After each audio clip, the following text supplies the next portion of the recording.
একটি ডিপিও অফিসে কি কি কাগজ জমা দিবেন। প্রথমেই আপনার অ্যাপ্লিকেশন রিলেটেড যে কাগজগুলো, অর্থাৎ আপনি আপনার অ্যাপ্লিকেশন কপি এবং আপনার যে অ্যাডমিট কার্ড এগুলো জমা দিবেন, আসলগুলা। এবং এর পাশাপাশি আপনার শিক্ষাগত যোগ্যতা এ পর্যন্ত যা যা পড়েছেন তার যত সার্টিফিকেট আছে সেগুলো সবই জমা দিবেন। ঠিক আছে? এবং সার্টিফিকেটের সত্যায়িত কপিও জমা দিবেন এবং সত্যায়িতগুলো ৩ সেট করে জমা দিবেন। এখন আমি যা যা বলবো তার সবই ৩ সেট করে জমা দিবেন। ঠিক আছে? এর পাশাপাশি আপনি জমা দিবেন হচ্ছে আপনার জাতীয় যে পরিচয়পত্র আছে, অর্থাৎ এনআইডি যেটা, এটা জমা দিবেন।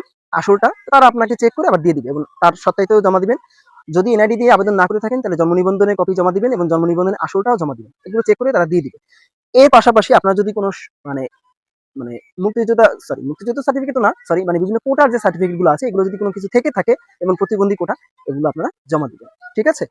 এবার আসেন আপনারা আপনাদের একটা চারিত্রিক সনদপত্র জমা দিতে হবে, অর্থাৎ ক্যারেক্টার সার্টিফিকেট। সেটা হচ্ছে আপনাদের যে মানে গেজেটেড অফিসার যারা আছেন, ফার্স্ট ক্লাস গেজেটেড অফিসার, তাদের কাছ থেকে আপনারা এই সার্টিফিকেটটা নিয়ে এসে জমা দিবেন। এটা ৩ সেট নিয়ে আসবেন এবং এটা সত্যায়িত করার কোনো প্রয়োজন নেই, ওইটাই আপনার জমা দিতে হবে। এর পাশাপাশি আপনার নাগরিক সনদপত্র এবং যদি বা আপনার যদি যে পৌরসভার যে আপনি যদি পৌরসভায় থাকেন তাহলে সেই পৌরসভার সনদপত্র আপনাকে আসলটাই জমা দিতে হবে। ঠিক আছে? কোনো সত্যায়িত বা কোনো ফটোকপি না। ওকে?